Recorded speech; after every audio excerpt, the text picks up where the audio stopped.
Welcome to the Zoom Test Kitchen. Post Zoomtopia 2023. It is good to see all of you. It was exciting to watch Zoomtopia together with some of you here. That was fantastic.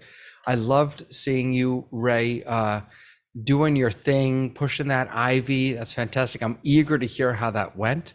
Really want to hear about that. And just wonderful to see all of you guys.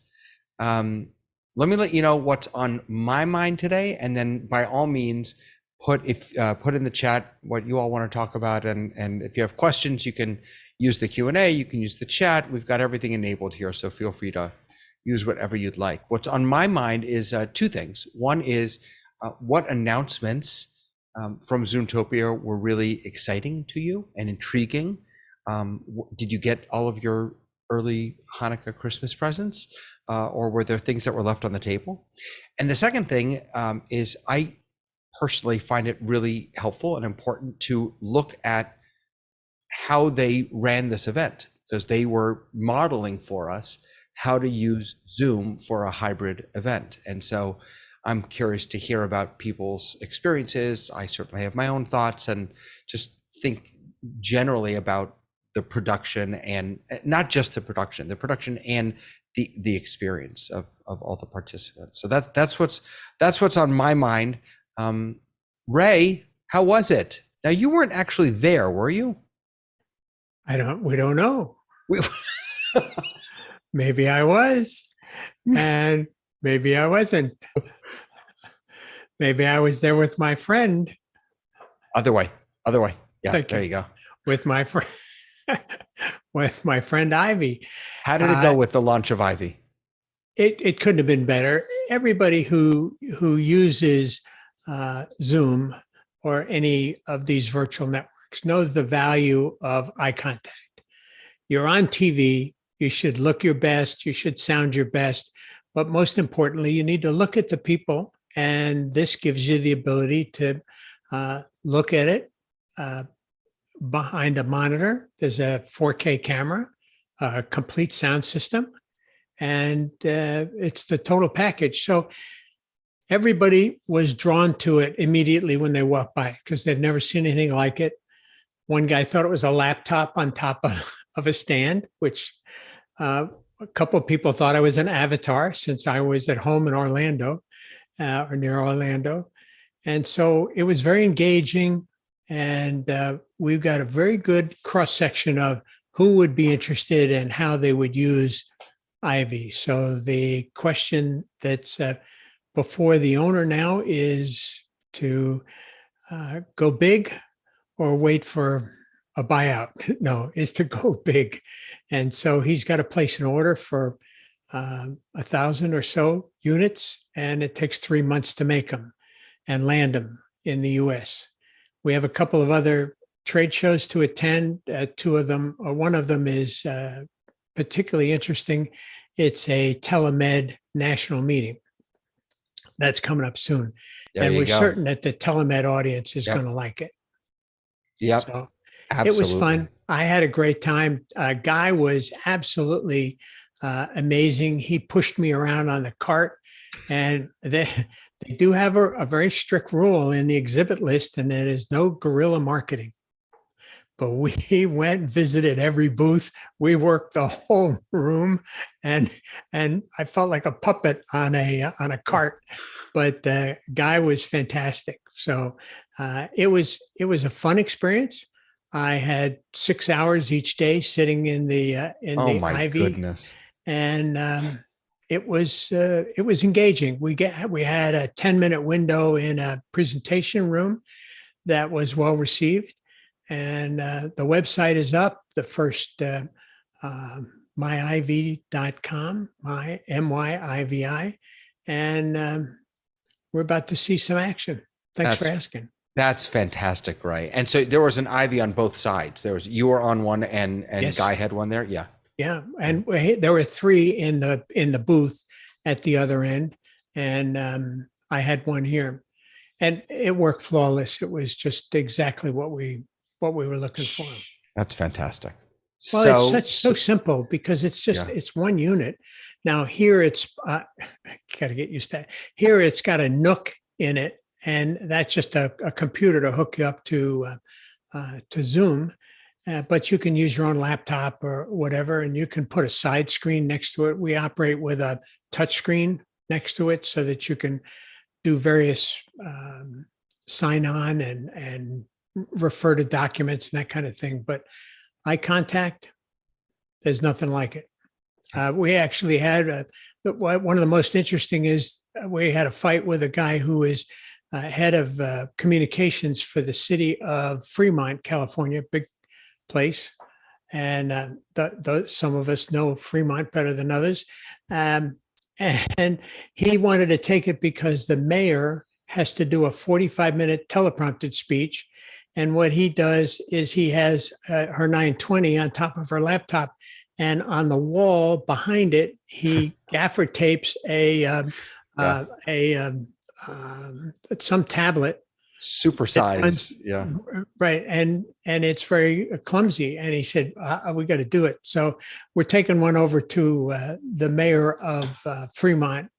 That's a vertical we didn't think about for government. But anybody who has to do this, that's uncomfortable with looking up there or looking down there, they're going to like it. And the other nice thing was there was nothing like it there. Logitech loved it. They were very attracted to it. So was Poly. The Poly people were there, HP Poly, and Sennheiser. The Sennheiser folks tested a microphone. Andy did a great job. We did an interview to office hours or after hours with Andy with the new software from Zoom, and everybody in every booth was really willing to talk to Ivy and then talk to the audience of 30 some odd people that were around the world. That's wonderful. Thanks for asking. Fantastic. Was anyone here? Looking at the list, I don't know everyone, but was anyone here at Zoomtopia physically, in body, not just in spirit? I don't think so. So maybe we'll start with what they announced. So this is the graphic that they are kind of putting out there. It's on their website. It's at the blog post. So I'm not sure I fully understand it, but what's clear is, to me, 2 things. One is at the very top, it says one platform delivering limitless human connection, that they are now fully embracing, if they hadn't already, this idea that they can be the hub for work and connection. And the second is Zoom is AI. And I have to say that so we had Zoomtopia on Tuesday and Wednesday. On Thursday morning, Canva had a big announcement of their, what do they call it, the Magic AI Wonderful Rainbow, I don't know, whatever it was, but it was also AI. I was sort of vomiting AI by the end of the week, and given my limited experiences with it, and which I've shared here in the kitchen, particularly Zoom AI's sort of summaries of meetings, which is sort of hit and miss. I'm not sure. I fully understand this is where we're going. I just don't think we're there yet, and so I don't fully understand why everyone is why this is center stage, but it absolutely was. I don't know. What do you all think? I mean, I'm saving Zoom Docs because I just want to say I called it. I believe if someone goes back and reads the transcript of last week's meeting, I believe I said Zoom Docs. Just saying. What do people think? What did you hear? What was interesting? What was exciting? What was intriguing? Go ahead, jump in, anyone. Frank, what were you surprised about? Nothing. Not a lot, really. It's pretty much what I expected. Zoom's really focusing on two things, I think, business to business. And so if you look at the picture that was just up, employee experience is one lobe of that, and the other one is customer experience. And somewhere in the middle of that graph is kind of regular Zoom users who buy private accounts. And AI was their big marketing bonanza for this year that they wrapped everything around. So I wasn't really surprised. I was hoping for a few more announcements for the group of us in the middle who might just buy our own license or something. But Zoom needs to make money and has to impress Wall Street, so I'm not surprised they did what they did. How about for education, your world? Anything there that AI is rippling through education in a big way. It's very controversial about privacy and security. We're holding off on the AI at least until Christmas time, something like that. We're still checking it out. I don't know. We'll see. Time will tell. I'm sure Zoom's AI will get more robust, just like all the other AIs will get more robust. We'll see where it takes us. I had not looked at this the way you just described it, so that was actually really helpful. That us normal human beings are in the middle there, and then business is on the side. And we were talking about this right after Zoomtopia, how business focused it was, and like you, I'm not at all surprised. I wonder though, it's in many ways Zoom started backwards. If we think about Microsoft products, right? Why did before Google Docs came along? But I mean, even still, everybody knows Microsoft Word. Even if they don't use it on a regular basis, they're familiar with it. And I think the reason they are is not because Microsoft pitched it as a consumer product, but because all businesses were using the Microsoft suite. And therefore sort of a trickle down to consumers. Zoom in many ways is the opposite, because all of us needed this tool 3 years ago. Of course, it didn't start in 2020, I understand that, but it started en masse as a consumer tool, and now it feels like they're pivoting a little bit to focus more on business. Is that a fair assessment, or do you disagree? Well, the deeper pockets are in corporate. They can afford to add more, but it's natural that since Microsoft has got Teams and they want to go after, they've already got the Word and the Office product, and they've gone to Teams, and Teams is built as a very in-house kind of a product. So Zoom can't expand unless they're selling extra product. That's my thought. Right. And the challenge that they have is, especially when it comes to something like Zoom Docs, at least from my perspective, is how do you break into a market that is so saturated with good products? Microsoft Word, Google Docs. I mean, these are solid products. How do you break into that? Hasmuk, how are you? I'm well. You know, I first came across Zoom when I did an online course at Stanford in 2016. And at that time, Skype was the big deal in terms of online meetings rather than Zoom. So my impression was that Zoom was mainly used by the education community, the tertiary level institutions, rather than the consumer was more embedded in Skype. And of course, Microsoft bought Skype. And I think that's really a typical Microsoft way of weaving a web around into a way of. So my impression was almost they went from consumer to business rather than business to consumer. That makes sense. Yep. Interesting. Robert, I'm curious if you heard anything or saw anything in the event space, in the session space. I was actually thinking a lot about you when they were talking about contact center and virtual agent, and thinking about how you do those and scale those for different languages and things like that. Did you see anything that piqued your curiosity? I don't know if my sound is good today because last week it was pretty It's bad. Okay. gorgeous. It's Okay, perfect. good. I'm really ashamed to say this, but I didn't attend Zoomtopia, even though I had registered. Kick because him I off. was- Someone kick him off right now. You cannot be in the kitchen.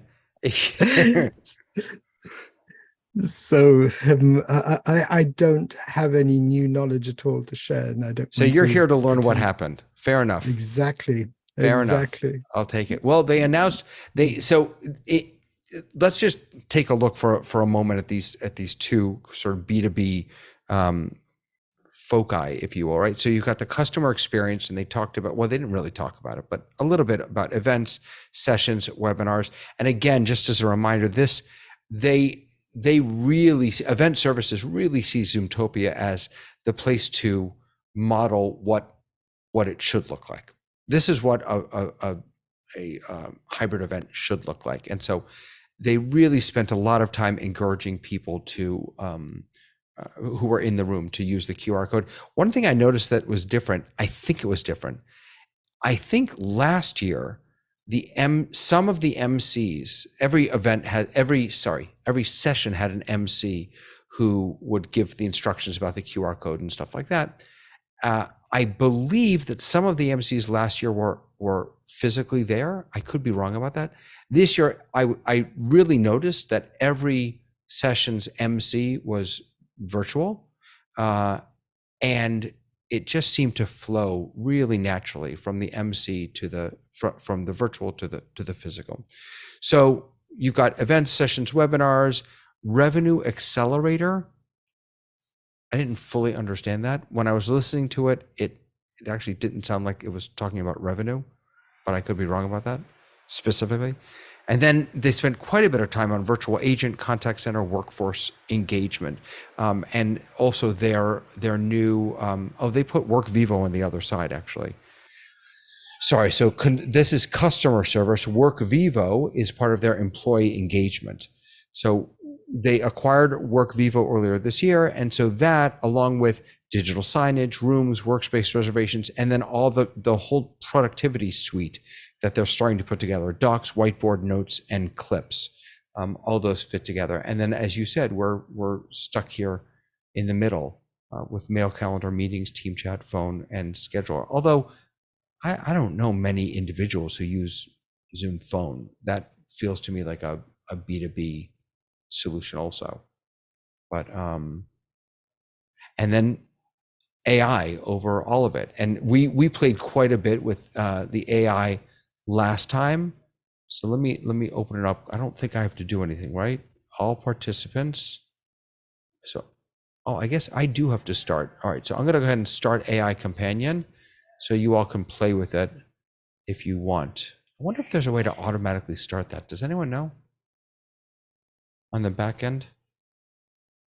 I thought it automatically starts the summary, but the companion I don't think automatically starts. So now it's up, and so you guys can play with it. So, hey Josh, how are you? Hi Lois. Josh, did you see anything, hear anything? Were you able to visit Zoomtopia at all?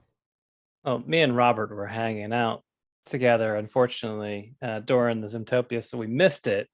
So that's kind of what I was. So I'm asking all the wrong people.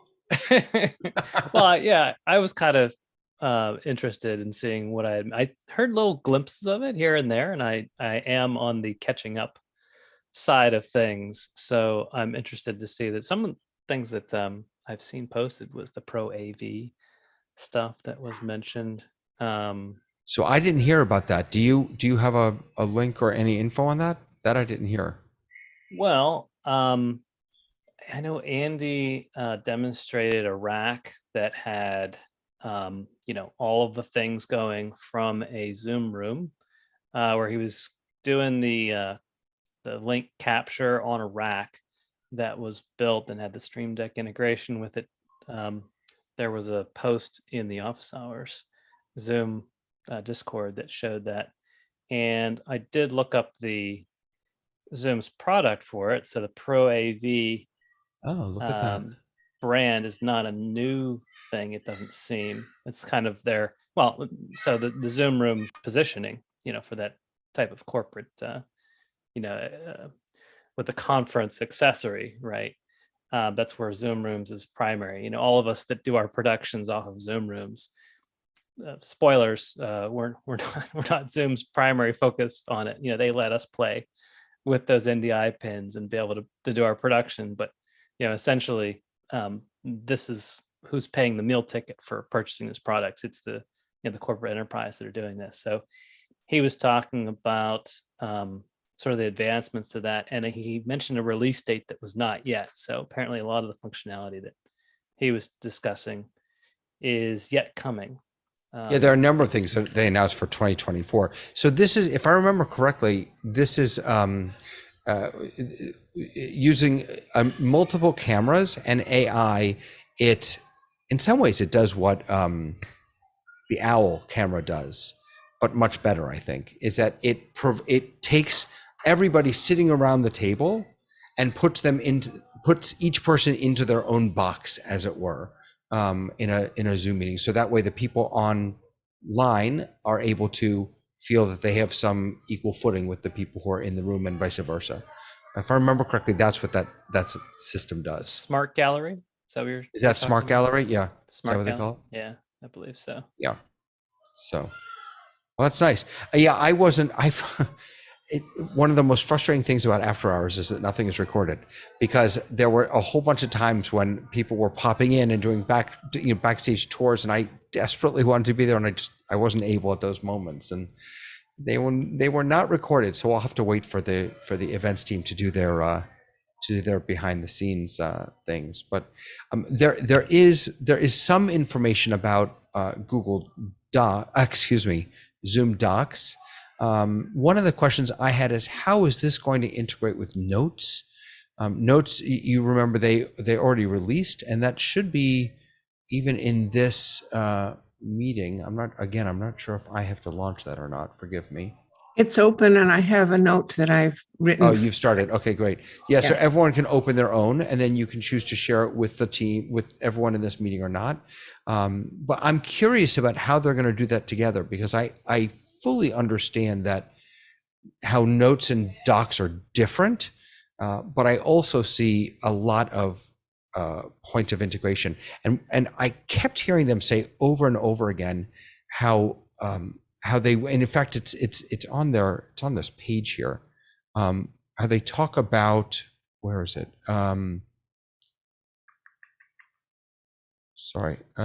Integration.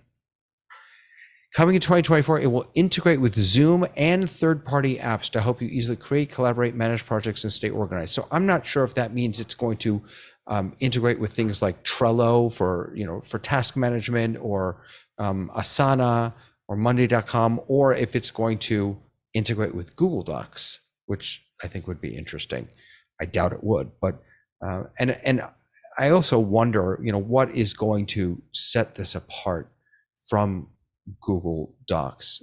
They talk here about tailoring your workspace to the needs of your projects and audiences. So it looks very Notion-esque to me. So you can have tables in here. You can change them to boards or timelines.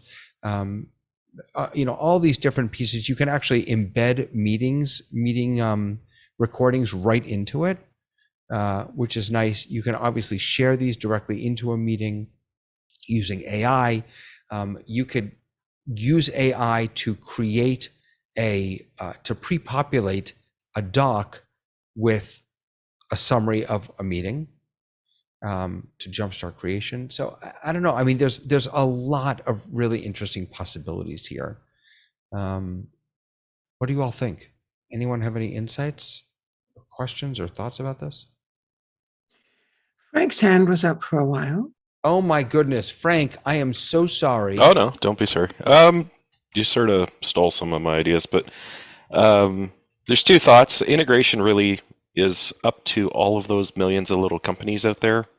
Zoom makes the SDKs and the APIs, and then Trello or whoever will, if they want to take advantage, can. I don't know what the hurdles are to get into the Zoom marketplace, but there's a lot of companies in there with a lot of products where they've done some integration with Zoom, so I'm sure documents will be the same. The other thing is the wiki. I don't know if you have noticed, there's going to be Zoom wikis. Can you, I've never fully understood wikis. Can you kind of explain that? Well, wikis can be used in a lot of different ways, but imagine an online repository that you can sort of set up the structure and schema of. We use them for projects sometimes, or project management boards. They can also be repositories of knowledge. So make your own encyclopedia, make your own glossary, make your own whatever. So maybe the wiki will be a container for the docs, maybe not. I don't know how till they reveal it, we won't know. But you asked how it's different from Google. I don't know that it's going to be super different from Google. I think it's more going to be stay in the ecosystem. Don't leave our ecosystem. It's safe and warm here. Yeah, but that's what concerns me, because people don't live in the Zoom ecosystem. They do live in the Google not yet, ecosystem. But I mean, if you're a corporate drone and you're using Zoom all day long, and then you might start bringing it home with you, right? And maybe then your wife or your husband or your children, and everyone gets infected with it, right? David, the Zoomtopia was full of people who live in the Zoom ecosystem, and it wasn't just Zoom staff. They have marketing people for every vertical all around the world. And they're pushing this so that people would get out of the Microsoft ecosystem, where Teams is very integrated. It's on the screen all the time at everybody's desk. They're expecting the same thing to happen in Zoom. And they're expecting it to be on. When you walk away from your desk, your phone continues with the Zoom call. Where you go back, you can share things. And so there are quite a few people. They're not in our world. They're not in the production world that I've noticed, because many of the production people, we come with our own baggage. But once there's a corporate edict or a university or public institution edict, that's where you go. And they make it very attractive to you to package it and to keep you there. Yeah, and not only, by the way, will you be continuing on Zoom Phone when you leave your desk, but your boss is going to know when you leave your desk. Did anyone see that? So they have this new, again, coming in 2024 here. My office. No, wait, hold on. He said that oh, look at that. My video is inverted. He's right. How do I flip my video? See how the logo's backwards? Wait, I gotta flip my logo. I'm backwards. What is happening? Oh, that's why. Just okay, now turn I'm your not backwards shirt around inside out. What did you say? The shutter? Just turn your shirt around inside out. Oh, the shirt. That's what I need to do. But here, so check this out. Its latest feature, My Office View. This is terrifying, I think. You'll be able to know when colleagues are in a virtual huddle or in the physical office along with their presence and location. My Office View in huddles is scheduled to be available in 2024. What this is I can't find the picture here. They had a picture of it somewhere. Frank, do you remember, did you post that picture somewhere?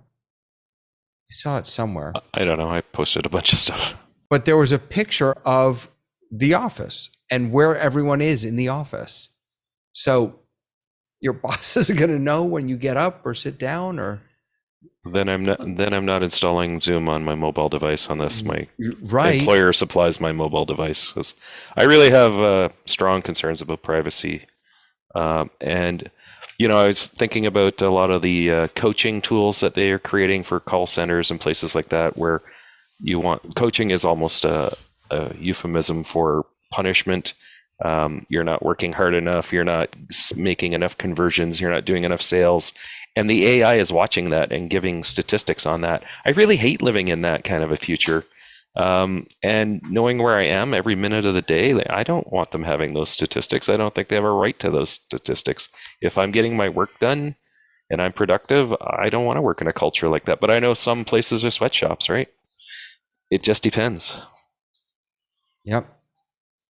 Agreed. And they did, by the way, they did make a big deal about it was up on the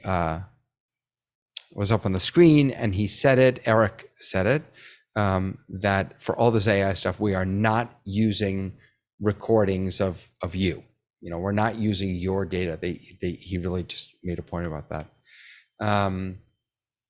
Oh my Lord, it's Leo Mindell. Not in a car. He's Not not driving. What? Not in a car, not driving. Do my eyes deceive me? It's so good Not to see driving you, today. Leo. It is. Thank you. Well, you have to get on a plane soon, right? Because you're having dinner with me next Friday. 10 o'clock tomorrow morning, I fly to Miami. All right, there we go. Because I already started cooking for you, so There you go. There you go. good to see you. Good to see you. Mm. All right, folks. What else do we see? What else? This I thought was interesting, actually. This use of AI. And again, they showed this. This is one of the slides that they showed. Generating ideas in a digital whiteboard and organizing them into categories using AI. That I actually think, find groups, right? So if you have a whole bunch of things, we should try this actually. Wait, I wonder if this is one of those things that's out. Is this out yet? I don't know if it's out yet. By the way, I tried a whiteboard the other day. So I teach a class every Wednesday with, you know what? I'm going to I wonder if I can share that whiteboard with you, because I want you to see how it completely fell apart. Oh no, I can't, because it's in a different account. It's all right. So I had, I teach a class to a bunch of older women and men, mostly women, 60s, 70s. And we watched a short little video, and then I had a grid that I had created, a PDF. I uploaded it to a whiteboard, and then I wanted them to put a symbol on the parts of that grid that resonated with them. It failed spectacularly. The grid kept moving. The PDF that I put kept moving around. It was a disaster. I don't know if there's a way for me to replicate that, but improvements to whiteboard I think would be lovely. Let's see if this is working. I'm going to create a whiteboard for us. All right, so we're now in a whiteboard, and I need to move this so that I can actually see it. Come on. Sorry. There we go. Why can I not move this? It's really weird. It's not letting me move the... All right, well, in any case, so we're all drawing on this whiteboard now. And let's do a bunch of, let's put a bunch of different words. Wait a second. Do you have to help me out with this? Because I don't really know what I'm doing here. Do you have to do a brainstorm? Like, how do you get it to, is AI even integrated here yet? I don't see it.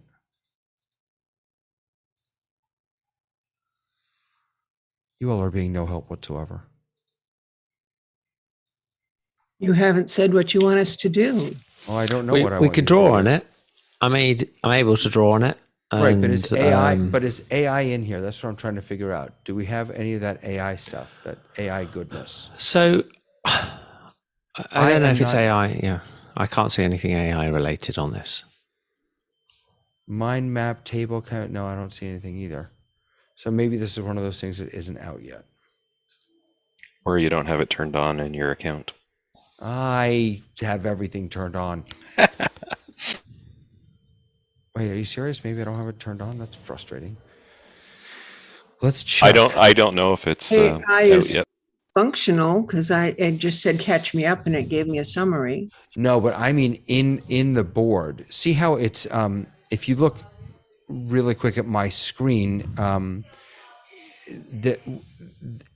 see, I don't think it is built in, because if you look at my screen, you see this guy down here? That's not, we don't have that. And so this must be one of those things that's coming out later. What do you think that AI symbol is? To me, it looks like a big star with a small star. Is that what you? Does everyone think that's what it is, or is it something?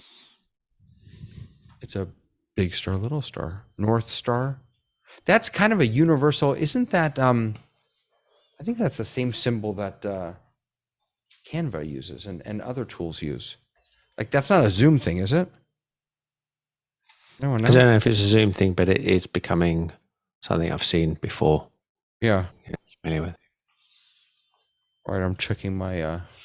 I mean, one thing I just noticed, and I don't know if this is a Mac thing or a Zoom thing, is we're getting that every time I'm starting to write things now. I'm getting like a little blue bar underneath my words as I'm writing my words. Is this a Mac thing? No, I don't think so. That happens in Google Docs also when you have multiple people working on something. Well, no, it's more like it's thinking the word that you're writing and it's trying to write the next I'm sentence. It may have been something that came out on the new Mac OS and on the new iPhone, but I Could just be, 'cause noticed it when I was writing it. My Grammarly works with it without doing anything. So I write Okay. something in my Grammarly allows me to correct my misspelling. Yeah, if I start writing this, it's already put a blue bar under the this is a, and it's like new. It's like trying to guess what I'm going to say. I don't know. Which I must actually say on. I know it's not about Zoom, but the latest ones on Mac OS or on iPhone have got really better in this last release. So The autocorrect being on has nothing to do with Zoom, though. Yeah, My that's what I'm- autocorrect works thank you. everywhere, including here. Mhm. who put that timer up there? We did that last week. Oh, there, right. I remember did, now. yeah. Yeah, the timer. So let's just use. Someone put. There's no way to know who put something up. That's something I'd like, actually.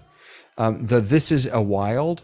I think that was you, Lois, Lois. Yeah. So if people try and add shapes to it or sticky notes, because this is what happened is I told them, I said, all right, go up, choose a diamond. And then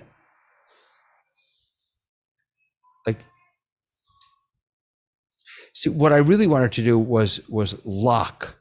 Oh, you can lock. Look at that. You can look. You can also find out who made a addition to the board by clicking on the three dots and then the more menu, and then it'll tell you who.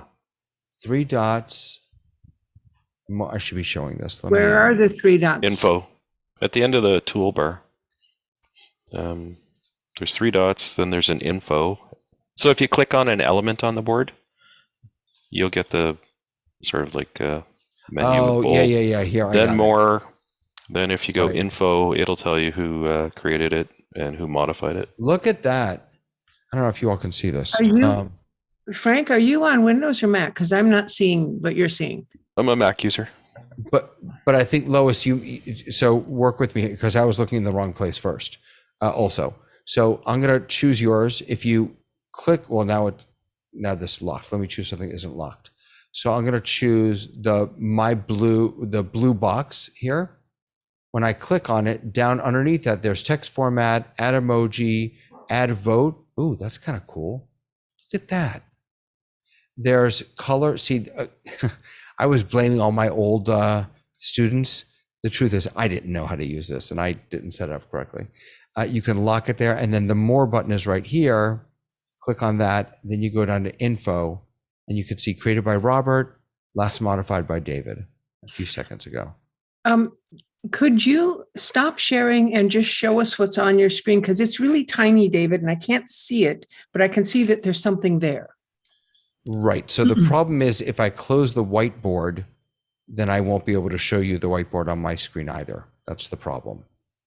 Okay, let me see if I can just shrink the whiteboard down and increase yours. There we go. Okay, now I can see your Sure. So set. right. So here's, I'm going to take this pink box here and I'm going to click on the 3 dots and then go to info. And then it shows me right here. Now. Yeah. So you don't have that? I didn't know where he was looking for 3 dots. I was looking in the column on the left. That's what I was doing. All the little also. icons. Yes, that's what I was doing at first also. I'm with you. Absolutely. David, just to let you know that YouTube is not seeing anything that you're showing, but they're seeing the whiteboard. Yeah, I'm not sure I have any control over that if you're streaming from Zoom. Yeah.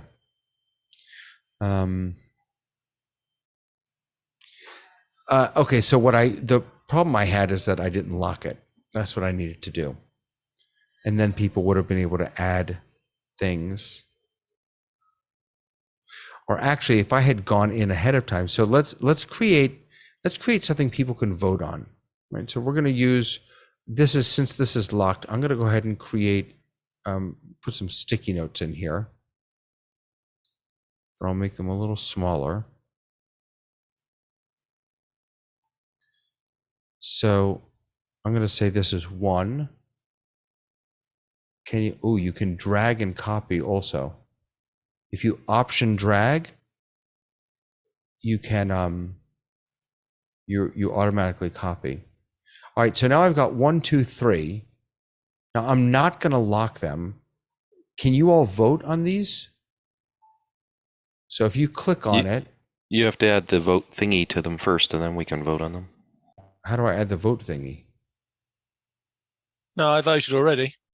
Yeah, if you just click on the object, then underneath it, you should get arrows. You get the arrows up and arrows down to the left of the color selector. Yeah, a couple of people have already voted on number 2. See, that's what I should have done. This is the way to do it. So again, this is fun to play with, David. What's the application? Wait, before you do anything. So everything just shifted for me. Did it shift for you all too? No. Everything just moved down on my screen and I have no idea why. Okay, sorry. Go ahead, Ray. So this is all fun to play with. What is the practical application? If you are doing facilitation, this is a really useful tool. Collaboration.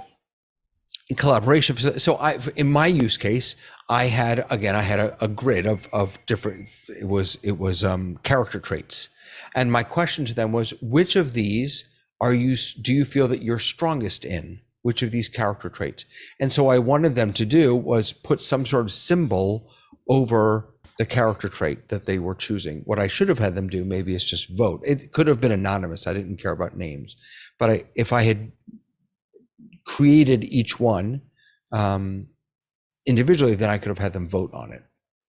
Or voting is anonymous, but if I wrote if I put my little logo on there, then you would know what I vote, what I selected, right? Voting is not anonymous. If Oh, you hover over those marks, it'll tell you who went yes and who Oh, went. look at that. Yeah. Yeah. good, Lois. Because Oh, that's great, not, Lois. Thank you. That doesn't help most voting, in my opinion. I wonder if you could change that. That's interesting. I think the native polling function would be still better, yeah. useful if you wanted to just take a vanilla vote. But I think in a collaboration environment, having the attribution would probably be more useful than less, probably. Yeah, where And I could see this polls- work. Yeah, where I could see this work is when you're actually doing something like you've got 3 different graphics on a screen or 3 different somethings, and you're saying vote on 1, 2, or 3, and you're putting the post-it notes next to it. But as for official voting, that's always a nightmare. Good. Yeah. One thing I'd be interested in knowing is how can you constrain this to different groups, like, breakout rooms? When I set up breakout rooms, I may want group 1 to do their own, whatever this is called, the whiteboard or whatever, and I'd like group 2 to have their own breakout whiteboard, and then come back to the main meeting and show the mind map or whatever they created, or I could grade it later as the instructor, but I don't know if that's a thing yet, but maybe that's where it's going. You So can you- certainly have different whiteboards in different breakout rooms. I don't know about bringing it back to the main room, though. And you can share whiteboards with certain people. So if again, I'm not entirely clear that this will be easy to see, but if at the top of the whiteboard, for me at least, it says share, and then it says who the owner is, shared with project. Well, that's interesting. I haven't seen that before. Move this whiteboard to a project that you are authorized to contribute to. Okay, and then it will be shared with all project members.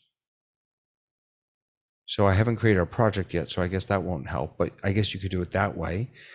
And you can also, at the bottom here, anyone with the link can view this board, or only invited members can access this board. So this is a really clunky way of doing it, but if you knew who was going to be in each breakout room, you could, I guess, unless, can you create whiteboards in breakout rooms? Yes. And then presumably everybody we should try this. Everybody in that breakout room has access. I wonder what happens when they come back in. We should try this. Can I close this whiteboard for us? Is that okay? Sure. How do you? Oops. Sorry. Sorry. My bad. That's one way to close it, I guess. Yeah. Sorry about that. Okay. So let's do a breakout room. Just before you do, I'm going to disappear. David, I'll see you in a week. I'll see you in a week. I'll I'm see you in a meeting week. Leo for the first time. Like I can put my arms around this man and give him a hug. I'm so excited. That's it. That's what you do when you fly. So I've met Hasmukh. That was about a year ago, actually. I flew out to Hasmukh. So there you go. See you all soon. Bye. Take care. All right. So Could you I'm make going more to- than one breakout room so we can see if? Absolutely. Yeah. Okay. I'll go ahead and make 3. I'll let participants choose rooms. Let me just make sure this isn't going to automatically move. No, I don't want to do that. Allow participants to return. Yes. Note down. Okay. And in All the right. shield, you need to make sure that you're allowing whiteboards in the breakout rooms in your security shield. Let's see here. Forgive me for getting my face right in the camera. I just can't see otherwise. I'm getting way too old for this. Whiteboard lock. Enable waiting room, enable Q&A, high profile. Share screen, chat.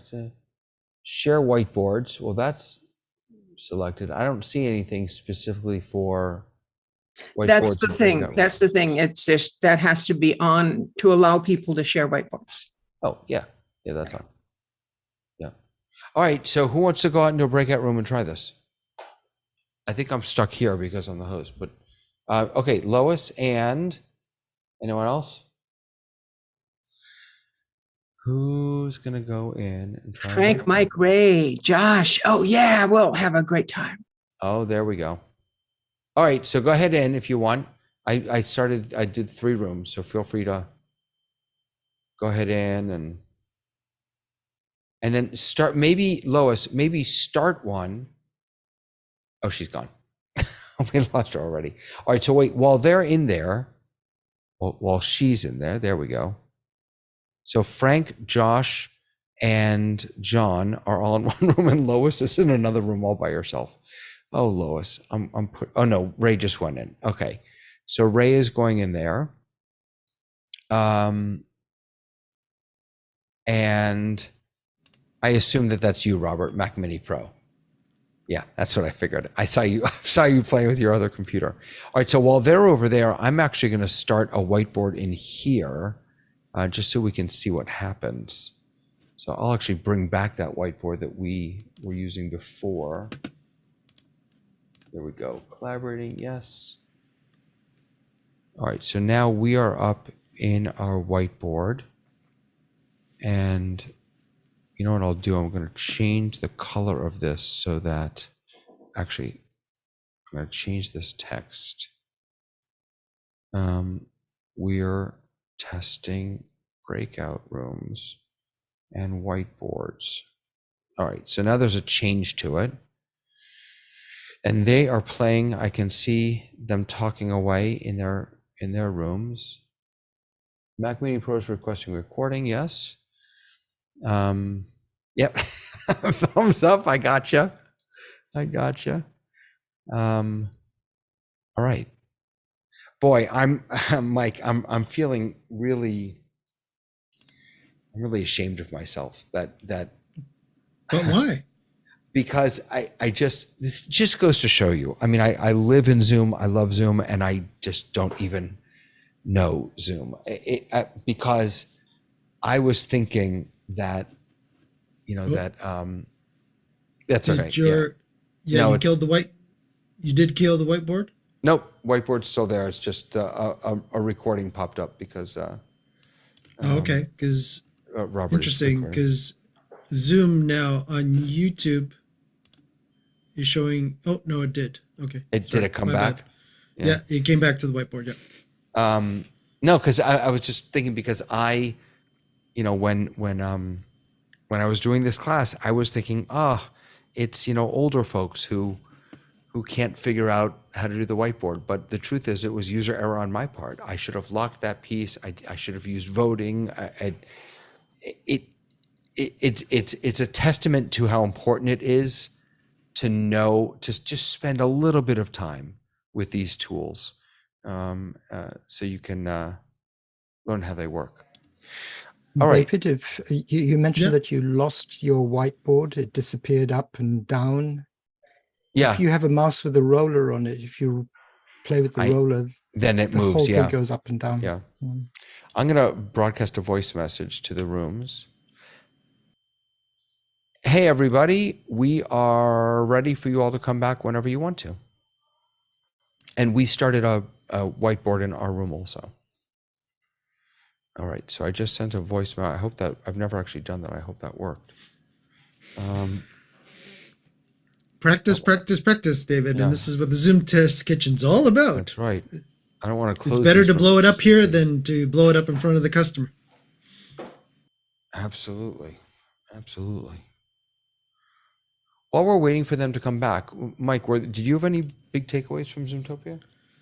As far as for our company specifically, like Frank was mentioning too, I agree with a lot of comments that Frank was making regarding Zoomtopia as well. For us, we're not in the Zoom ecosystem like they would like us to be. We're very similar to what you are, David, where we're in the Google verse and in the Microsoft verse a little bit, very, very little bit, and we're in the Zoom verse. So we're sort of divided between all three. And the main reasoning for all, again, being, shall I say, in all three is to make sure that, any clients or any dealers or any brands that I'm speaking to all the time, they use all three. So I have to make sure that I'm up to date myself to make sure that I'm in all three universes already because they still don't play with each other nicely. So if all of a sudden I'm dealing with somebody that likes Google Meets because they are in the Google verse, then I have to now, and I've had a lot of problems with Google Meets when it comes to the technology and just the way that they implement everything. But again, when it comes to, the Microsoft world, again, everybody has Office 365 subscriptions for their corporations and such. So when they do that, of course, they're going to want to use Microsoft Teams because that's what they do. So again, it's always good to stay with at least all the three. I can understand from a business point of view where Zoom wants everybody in their own ecosystem, and the more utilities and more their environment changes to meet the Microsofts of the world and the Googles of the world, they basically want to be that third replacement where you stay in one of the three universes. For us, it'd be too dangerous for me to have our company stay in the one universe over another. Right. Yep. I'm going to get John and Robert up, but I just want to, before I bring them up, because now we're all back in this room, so I just want you all to see that on my end, at least, when I open up whiteboards now, I can now see the whiteboards that were created in the breakout rooms, I believe. That's cool. I assume these are, yeah. So one is called Family Feud. Who created the Family Feud one? Group 3. Yeah. And then there's another one here that doesn't have a name, but it's clearly not one I created. So those whiteboards from those breakout rooms are available to me. But we'll take a look. So now you could share them back to us as the host, and we'd be able to have a conversation about what each group And did, right? in the chat, I included a link to our breakout whiteboard. But yours, I think I have yours. And both of those I'm sharing it. Right. are listed as URLs. So you should be able to get to those from whether you're in a Zoom meeting or not. Right. And I sent an email to somebody, to myself, with that link so that I could see the whiteboard. I have not opened my email to see it yet, but I believe it's going to be there. Right. Well, I believe this is your whiteboard that I'm opening right now. Is that yours? Yes. Yeah. So if you all are working, I'm sorry, John and Robert, I promise we'll get back to you. If you do send folks into breakout rooms to work on their own, then the host does have immediate access to those. And sorry, let me get out of that. The host does have immediate access to those, and as you said, Frank can share them right back into the room, and people can work on them. I wonder if I'm not a host, let me check my whiteboards and see if I see all of those also. Yeah. And I'm also curious if someone who was not in this group. So who this was Ray, and was it just Ray and Lois? Yes. So can other people edit this? I can, but can other people edit their board now that it's here? I'm sure you can, because once you put it out, right? Yeah. So you all and I can see the things that got made during this meeting when I open my own whiteboard. So yes, you don't have to be host. Right. But now, I believe you do have to be in the Zoom ecosystem, because I've taken my share, put it into a browser, and I can view my whiteboard. If I logged out of Zoom and went to view my whiteboard, it asked me to log back into Zoom to view my whiteboard. I think that's a security feature that I've read about. So by virtue of being in the meeting, you get access to the whiteboard. But if you if you don't have a Zoom account, I don't think you can share a whiteboard with someone who doesn't have a Zoom account for security purposes. At least that's how Zoom explains it. But by the way, for people who are watching, and for us also, I mean, whiteboards are fun and fascinating, but that's not why this is intriguing to me. This is intriguing because whiteboard is really probably the first of many collaborative tools that they're pushing out there, like Notes, like Docs, and they're all going to share the same, they're all going to be built in the same way. And so understanding this deeply is going to help us down the road. Sorry, Frank, you want to jump in? Just, I'm sure most people know this, but whiteboards are hugely important in some industries, and every big company has whiteboards, and winning the whiteboard war will get you more profit and more revenue sharing. And in my universe, there's big fights about which board should be the prominent whiteboard, and everybody has their favorite. And there's lots of arguing going on about whose whiteboard is the one the culture of our entity should use. So Microsoft has a whiteboard. Google used to have Jamboard. Everybody's got a whiteboard. So, you know, maybe you never use whiteboards in your personal situation, but for a lot of people, whiteboards are huge. And this has Gantt boards and all kinds of project mapping stuff and mind mapping. It's not just this. There's more stuff in here that we haven't even looked at. But And Frank, what are some of the winners now, other than, because I don't know them? It's just like, what's your favorite email client, right? Or what's your depending who you talk to and where they came from and what their life experiences are, everyone has an opinion. But sometimes your company imposes a culture on you and you can't escape it. But at where I am, we have at least 3 I think we can use, and people are also just using whatever they want on their own. But it becomes a big tug of war, right? And then from a logistic point of view, like doing support for 10 or 20 or 30,000 people and having to know 15 different whiteboards makes support really hard. So sometimes having your senior leadership in a company decide for you what the culture is makes it a lot easier to do support. And then everyone gets better at the tool because they're forced to use it, right? Right. And if ultimately the big idea here is not just to have a great whiteboard feature or a great docs feature or a great notes feature, ultimately the idea is that all of those coexist and work seamlessly when we're meeting. That's it seems to me at least, that the core here, the thing that holds everything together is the meeting or the webinar, whatever. I'm just using meeting generically. And all these other things are able to come in. One of the reasons I don't use Zoom apps is because I just find it really clunky to use in a meeting. But whiteboards and all the things at the bottom, Q&A, they just work seamlessly.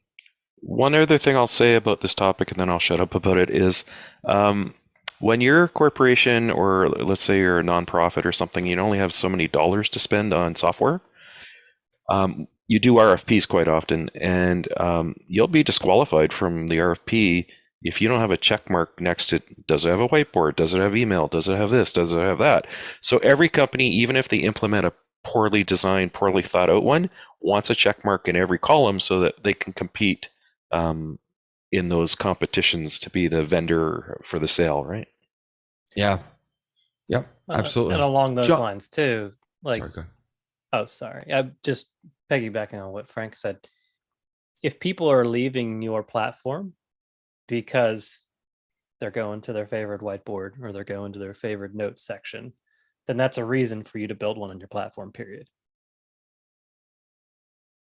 Absolutely. Absolutely. John, what did you mean? And then I see you, Lois. But real quick, John, you said this is beyond meeting. This is into huddles. What do you mean by that? Do you mind expanding? Okay, if I just back up just a little bit, one of the reasons why I think Zoom has a great opportunity to beat Google and Microsoft is its API. Its whole API economy allows companies who have clever little products, and I'm going to use an example here, Miro. You probably know Miro is a whiteboard product. Miro's been very successful as a whiteboard product. I think I remember companies in the past that will let somebody else do something on their platform, and when it's successful, what do? They bring out their own version of it. Sherlocking. Yeah, That's the term. And this is the big difference between Google, Microsoft, and Zoom, as far as I am concerned. Google lets its employees disappear in little holes, gives them little bits of time that they can go and create their own product, and then they will bring it to the market. If it works, it carries on. If it doesn't, they chop it off. Microsoft is very much into the, let's be controlling for good reasons, but let's be controlling. So they have great big corporate rules about who can access what here, there, where, and everywhere, and you get locked into that system, and therefore they keep that going. Zoom has gone to this API route. You can join us, you can innovate with us, here's an API, but they still want to do the same thing. They still want to say that you are the complete product. you are Zoom and you're in Zoom and you're forever in Zoom and you don't have to go anywhere else to deliver those things. And whiteboards are being used a lot in corporates. I've got dragged into this area of sprints and things in the last, it's not going to, sprints, etc. for decision making. I've got dragged into that environment through a lot of the customers I'm looking after about. And the whole idea is to use whiteboards to make quick decisions, to get things sorted and to take ideas forward and not get held into meeting after meeting after meeting when nothing really gets anywhere. This is quite a addictive world. And in fact, you guys won't know about this, but the UK is just about to do an investigation against Amazon Web Services and Microsoft Cloud Computing, because they've already had complaints that people are finding that the corporates have signed up for AWS or Microsoft. And once they're in that environment, it's very, very, very, very difficult to actually extract yourself and go to another platform. Now, Zoom will have seen this, and that is why they need to get their platform to deliver everything so they can get those corporates to join them. But I think it's the open, I don't want to be a prediction of doom here, but there's going to be another argument about Microsoft saying Zoom's not secure and Zoom saying we are secure, but we're open with our API. That battle is going to come back again. Do you remember when we first had lockdown and they had to go at Zoom because they said, oh, Zoom's not secure, and they tried to, try to knock it down because it wasn't a totally secure environment, but it hadn't been developed for that. As soon as it was secure, of course, the rumors kept going because they kept trying to undermine Zoom. This argument between the closed system and the open system is going to happen again. We now have effectively AWS, we have Microsoft. There's a few other big corporate infrastructure players out there. It's going to be an interesting time. How it affects us in meetings, we must feel really on the periphery of everything now. We are so much a minority now of what things are happening. Frank is a good example of how the corporate land is completely now being engulfed by this whole Zoom infrastructure. And it's fascinating. From a coder, I'm loving it. It really is very interesting.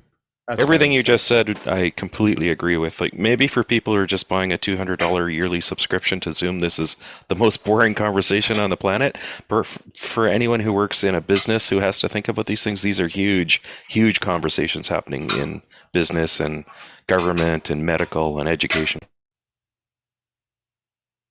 Yep. For all those individuals, if their businesses are using these tools, they are going to be impacted by these tools. They're going to have to know how to use these tools. They're going to have to interact with these tools. So even though the focus is, and the interest perhaps right now is B2B, it is going to, like Microsoft Word, it's going to trickle down and affect all of us, I think. Lois, I apologize for making you wait. Oh, I'm happy to wait, always happy to wait. I have a question, and this is regarding notes. Now, we played with that a little bit before. My question to y'all is, if you click that notes button on your lower thing, do you see something that says ZTK question, best Zoom tips? Does everyone see that? Or was it only the people who were here last week, who see it? Does anyone see it? No one sees it. I don't see it. I see Zoom Test Kitchen's personal meeting room modified by John Drinkwater. And then I see from today, and then I see one from 9/22. Mm-hmm. If I open up the note from today, then I see this is another note with support for document margin management. So are you at the top of your notes column? Are you looking at all recent, my, shared, starred? What are you looking at the top? I went through all of them. To all. Okay. But how does, okay, Josh has sent a collaboration on a note. Josh, did you do that by just creating the note, or did you have to specifically say, I want Lois, and how do you know that it's me? So what I did was I created a note and then I shared it to this group. So let me show you what that looks like. So if you're able to here, I'll make myself. So I'm in my notes here. I'll just go to all notes. I'll click on new. And then it's now here's my note. Here is my note. And now even before I type anything, I can, if I click up here, it tells me I'm the owner. If I click on share, then I can do a few different things. I can type an email in or a contact info here. I can immediately share it with everyone who's in this meeting by clicking that. And then I have the option of saying, do I want them to collaborate on it or just view it? And do I want it to be persistent? So that is to say, verified meeting participants, after they close it, you can open it back up again. And then I also have the anyone can share at or below the level, external users can be invited, so on, and the link access. So what Josh did is he just clicked on share to meeting. Okay. I just did that on the ZTK question, and it says it's now sharing with 3 people. With 3 people, or so I see it now. Well, there was 3 at the time I said that. Now maybe right now. So it's not shared with 3 people, but 3 people had opened it up. Okay. It's shared with everybody in the meeting. So here's my question. Last time we did this, I asked a question about what's the difference between a meeting and a webinar. We had a wonderful discussion, and a bunch of people put an answer in there. But it looks like they can't see that note anymore, even though they accessed it last time and wrote things and everything. And when I go and open it, it looks at the top, I'm there, but nobody else is. So is it that you have to share each time you are in a meeting? Wait a second, hold on, back up. So it sounds like what you're saying is, so let me, so this is what I'm seeing. This is the note that I see. That's the new one, yes. And that's the one I'm going to ask you all to please put an answer in for today. Right, but you're saying the one that from last meeting, that's the one that you were hoping was here. Which my question is, why isn't it there? Right. Create a new one, David. There's permissions you have to set. It. Oh, okay. But there are permissions. You can say that they'll have access after the meeting or not have access after the meeting. But I think the problem is because I don't force people to sign up for this meeting. So that is to say, I can go in here, I can share this note to this meeting, and then I can say allow persistent access to verified meeting participants after closing the document. But it's the verified meeting participants that I'm not clear on what that means. One of the things is you have, like, you know how you can have a Zoom meeting where nobody has to sign up and you click on the link and you can come to the meeting and you're anonymous? That's what this is. That's what this is. But if you enforce it, then you have to have at least a Zoom account. If, depending on the settings, you either have to have a generic, like just a Zoom account, or you have to be part of the organization. So if you're part of a company or whatever. So there's different settings in the back end for the admin, and then even the owner of the meeting has some control there too, right? So what does verified meeting participants mean? Does that mean someone, because everybody here has a Zoom account. We were all in the meeting last week. Yeah. I'm not sure. I in this context, I'm not sure because I'd have to look at the back end, but you at least have to have a Zoom account for sure. But it isn't saying registered. It's just saying verified. Right. Well, I went into that last week's meeting, note. Actually, it was September 22nd. I'm not sure that was last week. But anyway. Oh, wait. And wait. I went in I there. have a September 22nd meeting. I shared it.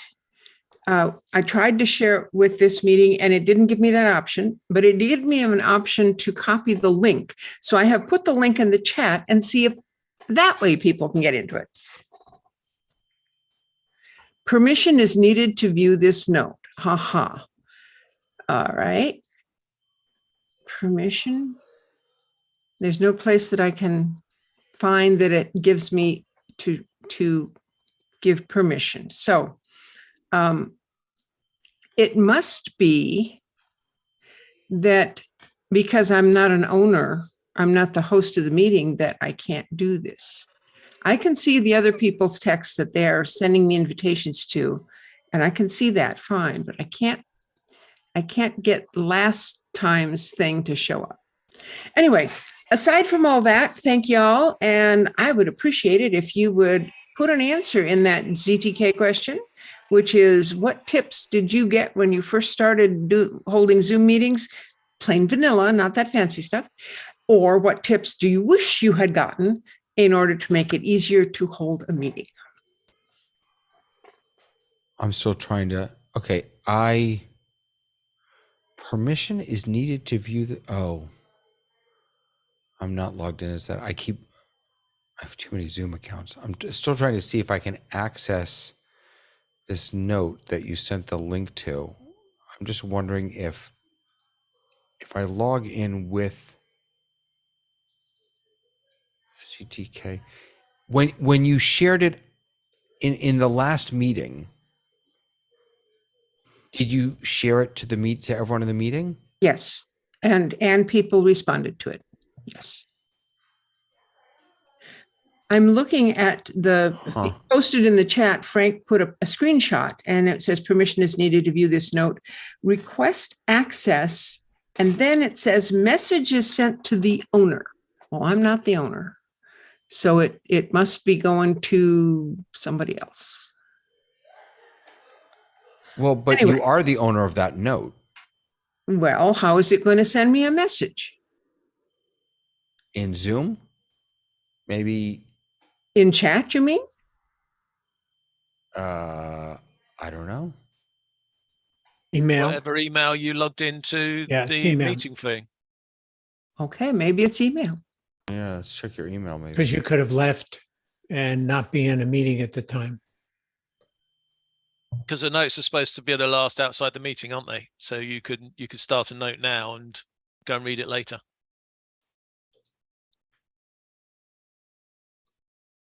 I requested access. It says request sent.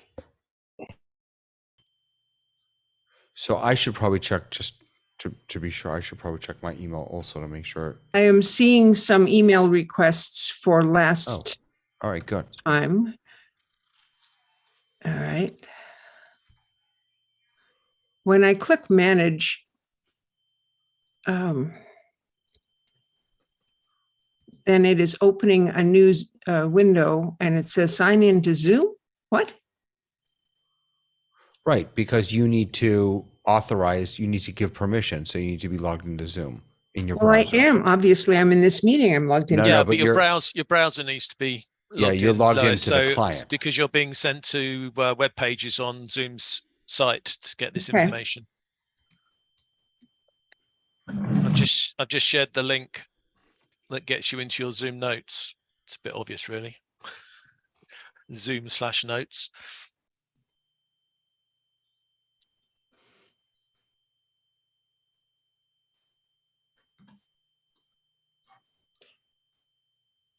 I'm eager to see what happens with that. I don't fully understand why we can't see. So, do you want me to share screen so you can see what's going on? Sure. All right. Share screen, that one. All right. So I'm in my Zoom account and this is what it looks like here. I went, let me get out of that. So here it is. I logged in and this is the old thing. And then I went up to share and it says contact channel or email. And then it says anyone can share at this level, but I can't change that. And then link access, copy link. All right. Now down here, this only invited members can access this note. I was thinking I could just click that and it would give me the option of anybody, but it says no, anybody at the organizer, anyone in my account. Well, I have a little pro account. There's only one in the account. That's me. So that's not going to do any good. So I don't see how I can share this with anyone who is not me. You Lois, can copy the link, Lois. I did. Yeah, well, you can share the link with somebody else. I did. I posted it in your chat. Let me go post it. No, that doesn't work necessarily. But does it say when you click on at the bottom only invited members? What was the other option? What did it say exactly? Only The invited organizer? members can access this note, or No. anyone at the organizer. The organizer is my business. But see, I'm not sure. I wonder if the organizer is my business. No. As My as business has been the organizer since 1980. You don't get to take my business. sorry. The organizer is the name of your It's business. my I'm business. so sorry. I thought it meant the organizer of the meeting. I'm No, the so owner. sorry. Oh, You I are know. I did indeed retire a the little while organizer. ago, but I'm still the organizer. And the All right. prize for the best product placement goes to Lois.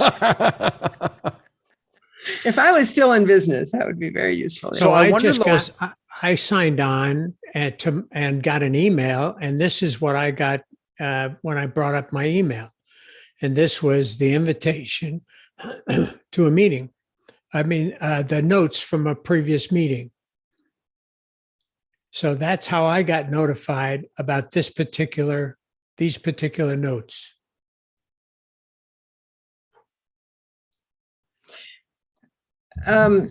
Okay.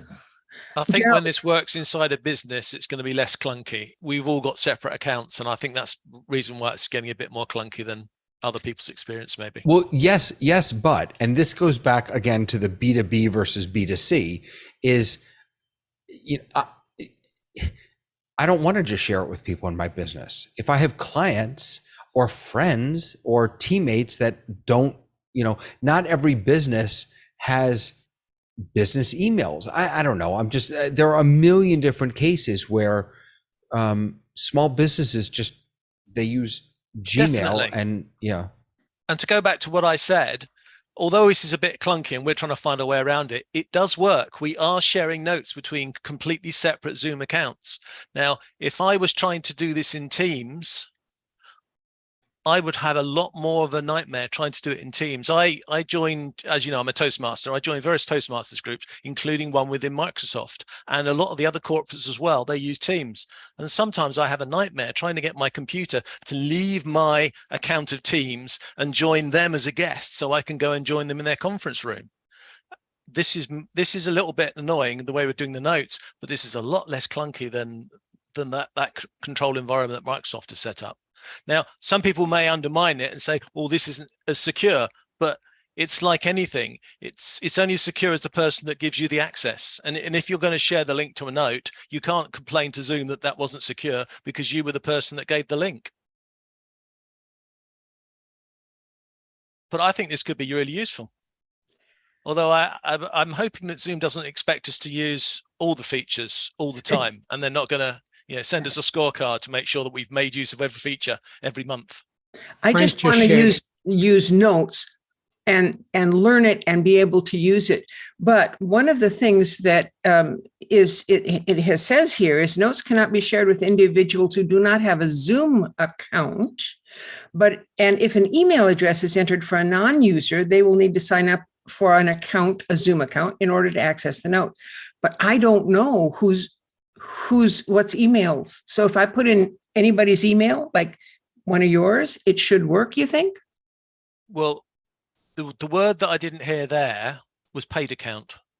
So I'm going to assume, because Zoom seems to do this, that if you have a free account, you have an account and you will be able to get the notes. And I'm assuming that you'd have to log into your account in Zoom to get the notes. So if I have an email address for one of you, no matter where your email is, and I send you an email message, then that going through Zoom's going to check to see if that email is tied to some Zoom account. And if it's not, it'll reject it. And if it is, it'll take it. But I, as the originator, I'm not going to know. I don't know if it'll reject it. It might offer you the opportunity to get a Zoom account if it sees that you don't already have a Zoom account. Right. Which is great for Zoom because it's more marketing for them, right? When it came to me in an email that said, I've been invited to look at this, these notes, I clicked on it and it made me sign into Zoom in order to be able to see what I just shared with you. So you have to, you may not know whether I have, what account I have. The invitation, and I have 6 emails. So if I signed in Well, but I probably have 6 Zoom accounts. I probably have 9 Zoom accounts. So if somebody doesn't have a Zoom account, so you send me an email to email A, and I have a Zoom account, but email B I don't have. Would I be invited to see that if you sent the email to me here? Try it, Ray. You've got all those accounts. Try sending yourself emails back and forth to other I things. do that. I do that all the time. Yeah. I'm pretty certain if you send it to someone's email account and they don't have a Zoom account, they'll be prompted to get a Zoom account under that email address. But if the invite, excuse me, Lois, but if the invite was to my email address that I don't have an account, but I don't use that, I would have gotten the email. So I guess in any case that Zoom would close the gap. Or you would forward the email to the account that you do use. Like if somebody wrote to me at birdingwithlois@gmail.com, No, you won't get in. Forward it to I myself. don't think that'll work. I think No, that's that a won't huge work. security violation.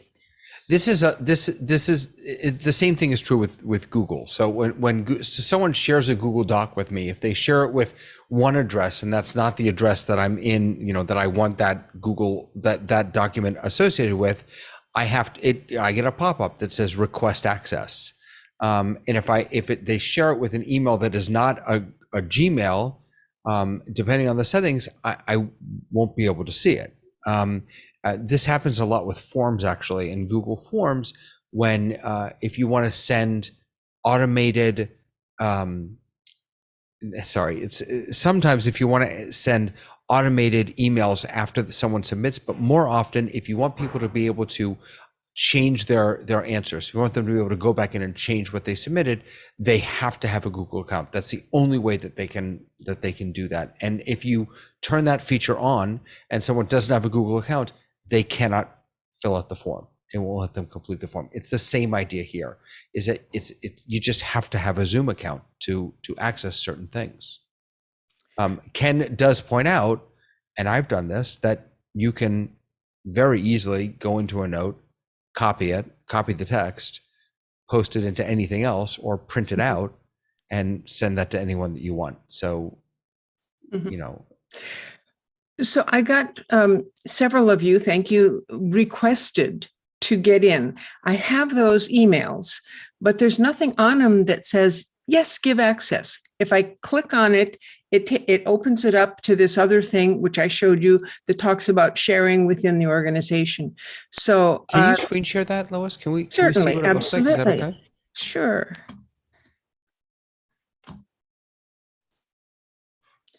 So this is my email account, and Robert asked, and there it is. If I click on this one, manage access, then I get that thing I just showed you. Let's see if that will come up.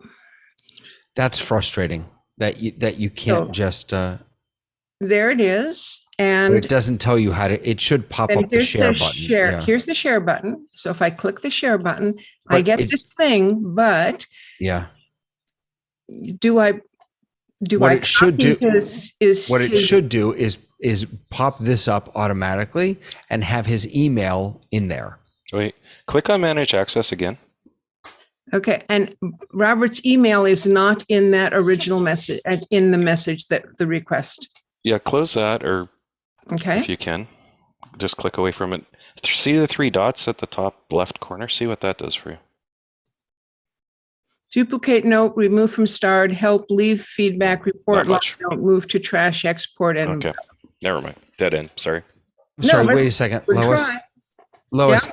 in the email that you received, Yeah, Robert's email wasn't there. that's right. That's what I'm saying. Robert's email is not there. So there's literally nothing that you can do with this information. But if you look, the email didn't come from Robert. The email came from Zoom. Zoom's informing you. I agree, but Zoom knows who wants access, doesn't it?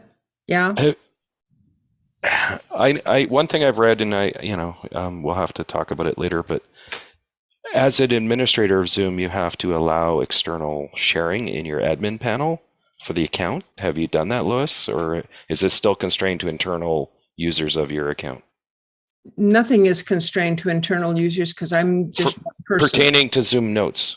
But I don't know about Zoom Notes. The architecture of Zoom is it treats you like you're a corporation, whether you're a one-person user. You still have to use it. You still have to think like a Zoom administrator, whether you're a one-person organization or a 30,000-person organization. So there's security settings in the admin section of Zoom about sharing Zoom Notes and who in the organization or out of the organization. So this is what those look like. So if you go to your Zoom account and go down to settings, across the top you've got general meeting. But incidentally, by the way, this is new. They now have, there's a new section for AI Companion here. I believe it was hidden before, but they brought it out. And then over here you've got notes, and those are your personal settings. So the global settings override your personal settings. If the Zoom admin doesn't allow it, then you won't have all the options in your personal settings about notes. Right. So this is where you say anyone can access it, and then you say what level they can. And the reason this is grayed out is because I imagine, I'll check in a second, on the admin level, I don't have that. Yeah, you have to go to go manage account settings. Do you want me to share mine? Because I've gone in as admin. So wait, let me just see. I've got it here. So account saying notes management. Oh, that's actually not it. You want to go to account settings. Yep. And then notes. Over here, I'm going to go to notes. And now, so here I have a lot more, right? So in meeting notes, allow notes to be saved to cloud, allow participants to share notes. All participants can share notes. Out of meeting notes, allow notes to be saved to cloud, and then sharing. I turned off users in the same org, so sharing with anyone with a Zoom account, and then allow users in your org to collaborate on notes outside your organization, out of meeting for in meeting. But Lois has to go through this exercise. Right. Now, what's interesting, let me just share though. So I cannot change this. I am in my admin account, and I cannot say access level is editor for who can access. Sometimes in Zoom admin, there is another setting somewhere that impacts the set. I'm not saying in this particular case, but sometimes the two settings have to be harmonized for the other setting to work. Right. Yeah, so I can change mine in my Pro 2 user account. Well, that's not wait in your exactly where you are now. I can change to only invited users, or I can choose my company, and then I'm allowed to give access level at the editor level. So have you tried that? Can you show me that? Because I don't. Okay, there you are. So choose Tora. Choose Tora guy, tech guy. Yeah. Yeah. No, that I can do. Right. Yeah. But what I want is anyone has access to edit. That's what I want to do. No, I can't do that. Right. So I have my Zoom settings up. It's a pro account, which means it's the cheapest paid account that exists. And here I am in account management, notes management. Is that you want to go into account settings. Notes management is just where you go up, right there. Nope, you passed it. It's Did under you see the account note management. that says when only invited users is selected, the access level is chosen for each user when added? Does that make any sense? Hold on 1 second. Under right there, you're just there. You go. And now if you go up to the top and scroll over to the right, you will see notes. General meeting, AI companion recording, mail and calendar. Aha. Notes, new. All right. Enable in-meeting notes. Allow notes to be saved to cloud. Allow participants to share notes. Who can share when someone else is sharing? Well, that just means who can override you. Out of meeting notes. Enabled. Allow notes to be saved to cloud. Enabled. Okay, so here we go. Sharing only users in the same organization. Allow sharing anyone with a Zoom account. Okay, so that was the problem, is that they automatically made it be only the same organization, and I hadn't known that, so I hadn't gone and changed it. That's they start off in the safest mode possible to protect you until you make an overt decision to do that. Yeah. Make sure you hit save if that's something you actually want to change. Oh yeah. Or it won't. I'm the only one in my organization. John, what were you saying before? You had jumped in. You I'm see those sorry. little exclamation mark boxes? Yeah. Yeah. And there was one further up as well. I saved it. Just Oh, yeah. what about the exclamation mark box? Well, I'm trying to make sense of what it's trying to tell us. It's a warning. What is it? Can you read it for us? When only invited users is selected, the access level is chosen for each user when added. Mm-hmm. I still don't understand why I can't turn on editor. There's got to be a reason for that, and I can't figure it out. So who can access? If I had only invited users, then I can't change the access. But if I say anyone, then I can change the access. No, I can't. No, you can't. Ah, You can change it for your org, and you can change it for invited users. So if you go up and click on the organization, you can change it. You'll have the editor feature. yeah, but there's no one in my organization. But Right, exactly. So I mean, again, this is where my concern about Zoom's focus on B2B comes up, because maybe they don't care about us, and that's fine. They do care about us. I didn't mean that, but you know what I'm saying, right? Maybe we're not their priority, and that's fine. But no one is, forgive me, but no one's going to jump ship on Google Docs if in Zoom Docs you can't share outside your org and let people I think it's early days for this product. Like in 6 months from now or 2 months from now, I think you'll see more. They're going to listen to feedback. If they haven't already scheduled to do this, they will do this. It's just, is this still in beta even? Like I'm not sure of the status, but it's definitely a very new product that hasn't matured yet. Agreed, 100%. Incidentally, I got an update from someone with some knowledge of what went into the production of Zoomtopia. I'll let you all figure out who that is. About what the production team did for those of us who missed the behind the scenes tour. So they managed on the main stage the LED wall, the immersive experience for hybrid audiences, and that is now powered by a new Zoom toolkit for Unreal Engine that they have developed. They managed 2 content theaters. I actually thought this was very cool. The AMC theaters, where they had people gathering and watching Zoomtopia. So they managed both of those, remote guests and audience gallery screens powered by the new Zoom Tiles project, which I didn't know about. Remote guests for produced sessions and interviews used ZoomISO. Pro AV, Frank was talking about this before. Pro AV, Josh was. Pro AV ZR demo on Expo floor, now bringing ZoomISO technology into Zoom rooms. 15 Zoom Events Lab pods, teaching people how to use ZoomISO, OBS, Production Studio, etc. And Graphics Toolkit, a new app for chat scrolls on screen, emoji fountains, AI translated captioning displays with custom CSS, etc. So it sounds like for Zoomtopia, and I guess this will be rolling out in some way, shape, or form, probably through the events team.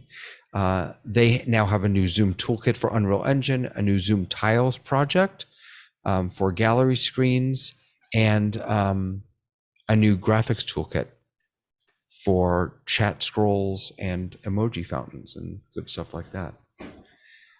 Man, they were busy. Ray, did you want to jump in? You're muted. Sam said that they used Unreal Engine for the general session, big time. I didn't get the behind the scenes tour, and I didn't get to spend enough time, but he was really bragging about how the set and everything was done that way. Yeah. I was very disappointed in the opening lady speaker. She was prancing back and forth. She seemed to be working from memory. She was very robotic. The others were much more comfortable. She needed more prep. So since you brought it up, let's talk for just a moment about the production and about the experience. And I'll just start us off. And if this gets me in trouble, it gets me in trouble. I love Zoom. Okay. Nobody from Zoom listens to this. You know that. But I love Hey. Zoom. I love Zoom. I really wish it was less of a show. I mean, I don't need the CEO running across the stage. I don't need jokes being told. I don't need long stories. Just tell me what you're doing. Tell me why you're doing it. Tell me how you're going to change the world. They're all competing with the Apple, and they've got themselves. But Apple, I don't feel like Apple does. I don't like. I mean, when Tim Cook comes out, yeah, they have some fancy camera work, but and yes, they do that one stupid transition with what's his name, who he's playing guitar or he's jumping through wind, whatever. But generally speaking, they get to the point. I felt like it took a really long time to get to the point, especially during the keynote. And that was a little frustrating for me. They need better speechwriters. I wasn't engaged for a lot of it. I didn't care. There was a lot of patting themselves on the back. But I mean, you're right. They're trying to model themselves after Apple, but they're not as good at it as Apple is. Well, and Google does one of them as well. Sure. There's an element within Zoom that Andy and the production people still have a hold on. And while they registered close to 2,500 people, I didn't see 2,500 people in the audience. And I too share that it's the disconnect between what is a hybrid meeting. If more of the people are remote than local, then you produce it for the remote people. If more people are local, then you produce it for the local audience. But no way did the local audience match the size of the remote audience. But you know what else, Ray? Excuse me. Frankly, Ray, you know what else? It is. I was thinking about you so much when I was watching this, because I tend to spend a lot of time on using the right technology. Ivy is a great example, right? Ivy is a fantastic tool that won't do a damn thing if you don't know how to present well, and if you don't have good content to present. The nicest camera, the biggest rigs, all that stuff. Zoom all these tools can only take you so far. But there was one woman who came out and presented, and I forget which part she was doing, and it just felt so over the top, like she was acting. And I don't know. There's just and by the way, we should also say, for the CEO, English is not his first language, right? And so just accolades all around to everyone. This is just, but sorry, Frank and John, did you want to jump in real quick? I have a question or a thought, but I'm hoping someone can answer it. One thing I was really impressed with at Zoomtopia, and I don't know how to do it, and I don't even know if regular humans can do it, is because it was a hybrid event, they were showing those QR codes at the beginning of the sessions where participants who were there live in the audience could go to a special version of the meeting where their microphone wouldn't turn on and their camera wouldn't turn on, but they could participate in the chats and stuff. I want that, and I don't know how to do that. Was that something special just for Zoomtopia, or is that something that regular humans around the planet can do? Send it out to Sam. Regular humans can do it if you hire Zoom services. It's a real problem where I am, because we have hybrid events all the time. We have in classroom, we have experts joining the classroom from around the world, and we're always telling the instructors not to turn on don't let the students turn on their laptops and turn on their microphones. You're going to get audio feedback. You're going to have problems. If we could constrain it so that those people could come to those kind of sessions and they could still put their questions in, but not screw up the audio, that would be great. Focus mode. Yeah, but you can still, I'm just curious how they did it. Right. Yeah. It's almost I like can there was a second meeting with its own settings that somehow was linked into the Robert first knows all one. the secrets. Oh, I don't Robert. know all the secrets, but and I don't know how they did it specifically, Frank. But it sounds like from your description that they were just pushing the visual and the audio into a webinar. Yeah, it looked like it was some kind of something like that, or they created a special app or something that, like where I am, we have feedback eliminators. Like we have well-designed audio systems in our rooms with digital signal processing and feedback eliminators and all that stuff. But you still run into issues, and I'm just wondering how they did. But anyways, other people are waiting to ask questions, and I'm not. No, that absolutely was and they made a big deal about that. I mean, because again, they are trying to show us all how to do. Oh, Eric, I'm going to mute you if that's okay, because we're hearing you come back. I apologize. They wanted to show us how it's done. John, did you want to jump in? By the way, I want to be Lord Zoom.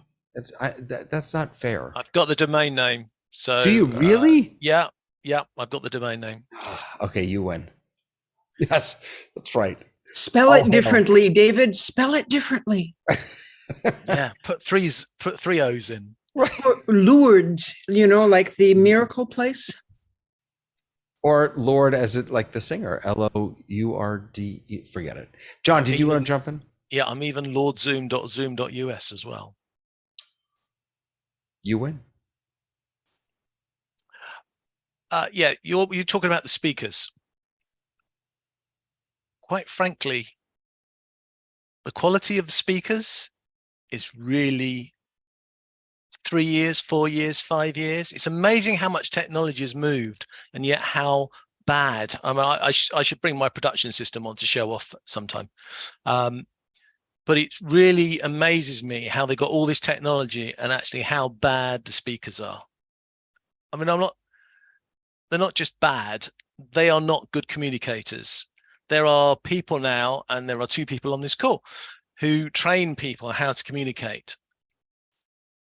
And there are still too many corporates who have not learned how to communicate properly on an online world, let alone trying to work out how to do a virtual world. As you said, they were boasting about this feedback feature so people could have the interaction. Well, where was the chat of wall chat with all the comments coming on? Where was the interaction with the audience? I don't know, I shouldn't be out with you guys because I've got an 8-hour conference tomorrow, a medical conference. And we have rerun it in 2 Zoom rooms because production studio doesn't do everything we need yet. And there will be one person taking all the Q&A, taking all the questions, and the questions will be related to the speaker at the appropriate time. And that person will be monitoring the chat so the speaker can deliver their presentation and deliver their content, and somebody else is keeping an eye on the chat and will relate back the chat. And we've got the chat, we've got the Q&A. I'm hoping they're all going to start using the emojis, and we get the emojis to come across the screen. It's all there, but nobody's using it, and you need to use it because you've got to create that connection. I've got to make Robert think he's part of this meeting, not he's just sitting there watching TV. I've got to make Lois want to interact and ask questions in the chat while I'm speaking. If you're going to have all these tools, you've got to make use of them. And I'm using gestures. Have you noticed how many people in Zoomtopia use gestures? Was it 0? I mean, there was no interaction. They didn't even interact with the people on the floor, let alone the people online. Everybody is still trying to copy a guy who I don't think is with us anymore from Apple. And yet they're still trying to copy him. And we've moved so much further on with the technology. There's so much more you can do now. And people aren't making use of it. Okay, join Toastmasters is the biggest speaking organization. There are plenty of other speaking coaches and speaking organizations available. We need to get the communications better. Thank you. And that's what, and in your line of work, I'm sure it's the same thing, isn't it? We've got to now we've got this electronic box, we've got to break the link between us being in one place, or make the link rather than break the link, and somebody else just watching it as a TV show. We've got to make that interactions work. We've got all these tools now. We want to have a discussion about what we're going to do next. We can put a whiteboard up, and you can put all your little sticky notes of all your ideas, and we can upvote those ideas, and we can, in 15 minutes, we can make a decision. All these great tools are available, but they've got to be used. And when you do a big presentation like that, if you are Apple, you're going to show off all the tech. Well, Zoom didn't show off the tech during the presentation. All they did was, with all due respect to Zoom, they had the big cheese come out. The big cheese got to introduce all the major players in the organization so they could come on, say their little bit, tell their mum that they said their little bit, and leave the stage. What was in it for us? And that's what you've got to change now about the whole way you run an organization. It's not, hello, David, I've got these new features. It's, David, would you like to use this feature? It does this. I'll tell you a story about it, maybe, but I need that interaction. Lois. Okay, I would like to totally change the subject, not talk about Zoomtopia at all anymore. Are we okay with that? Well, Yes. I'm asking for your interactions. Yes, we're okay with that. All right. All right. So I have a cousin who uses a telephone, and that's about as high a tech as she's ever going to get. She doesn't have a computer. She's never going to do that. She is not a person who would be able to follow the instructions to place a telephone call to a Zoom meeting, go through all of the stuff you have to do to get on the Zoom meeting. If she were here, we'd be fine. We could talk to her and she could talk to us. And the fact that there was multiple voices, if I introduced everybody, would be fine. But it's not going to happen just telling her what to do. So I was dreaming, and I do this a lot. I go to bed at night thinking about something. I wake up in the morning and go, oh, there's a solution. So my solution, my possible solution goes like this. I am techie enough to be able to log on just using a phone. So how about if I log on to a meeting, no video, no audio, just a phone call, right? And then on my iPhone, which can do conference calls, I add another thing. I call her, and now she and I and the Zoom meeting are all on a conference call. And that means that she'll be able to hear whatever you all say. And I think y'all will be able to hear what she and I say because we're on a conference call. So anyway, there's my thought. I know, another low-tech solution from Lois, but what do you think? You think it'll work? Robert, what do you think? Do you think it will work? I think it'll work. Facebook portal. No, that won't work. Robert. Yeah, you know, with the three-way calling, you just need to be very careful with one thing, that it'll actually allow you to make that three-way calling, so it's not a secure call. But if it's not a secure call, then it'll happen. It'll work. It'll work for you exactly the way you're talking. Okay. So, John, you said give her a portal or something. That won't work. No, the Facebook portal. The Facebook portal, which Maybe. I think has been discontinued now. Nothing more than a telephone will work. Can I offer another solution? Go ahead, Frank. Zoom's already thought of this. You can call out from a meeting to a telephone. Oh. But it's an add-on and you have to pay money for it. Oh. I like my way better. It's free. Well, wait, yeah. I mean, right. You can't have everything. I mean, if you're looking for a solution, it's, you know, I'm just saying they've done the work. If you're willing to pay the money, they've created that workflow. Right. I don't think I've ever, every time I've joined a Zoom from my phone, I've just joined the Zoom. I've never called into a Zoom before. Well, that's because you have a smartphone that can handle video and audio and stuff like that. Oh, Because you're on Wi-Fi or I'm talking data. about landline, old-fashioned POTS. telephone. okay. POTS, plain old television, or Right. plain old telephony. Gotcha. Well, let me put a twist into that. We have clients that hold conferences on, meetings on Microsoft Teams. And we often do the interpretation on Zoom, giving a dial-in number. so that people can dial in and listen to the interpretation on Zoom while attending the Microsoft Teams meeting on their laptops. That sounds That's a very little, smart. that's a little sneaky. It's a twist, but for the people who don't understand and how to make it work or don't want to use anything that is outside of their comfort zone, that's the way it works. And is that because of, I mean, do you have to do that because of a limitation on Meet's part? Well, MS Teams actually has an Or Teams, interpretation sorry. function, but just there's a challenge on how to use it, because it wasn't designed for interpreters to be working on it. It was designed to be used as a connection point to an interpretation platform outside of Microsoft Teams, so that when you're in Teams, you can just go and select the person. Literally, you have to select the person you want to listen to as the interpreter, as opposed to the channel language that you want to listen to. It's very user-centric as opposed to host-centric like Zoom is. In Zoom, the host decides what the channels will be, puts the interpreters on, and throws it out there. In Microsoft Teams, the host defines that there is interpretation, and then he assigns the interpreters to those channels, and then the individuals have to select the person they want to listen to as the interpreter to hear the interpretation. And it's funny because the interpretation you hear is from one person.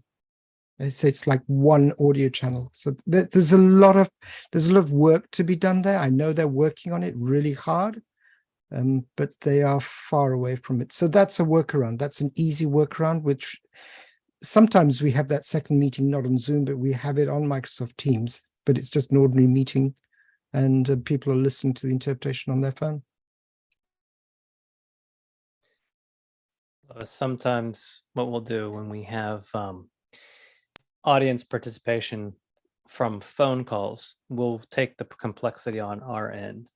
As I understand, your limitations is that your participant, you wouldn't trust them to put the PIN number in to dial into the Zoom call over VoIP, and you'd like them to participate just from their phone.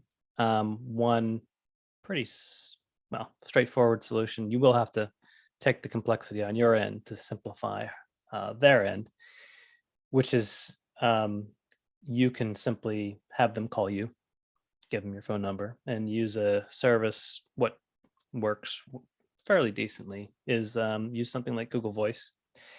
That will bring on your both sides of their transmission. You can even have them talk into the meeting if you decide to set up that linkage, or you could just have them listen.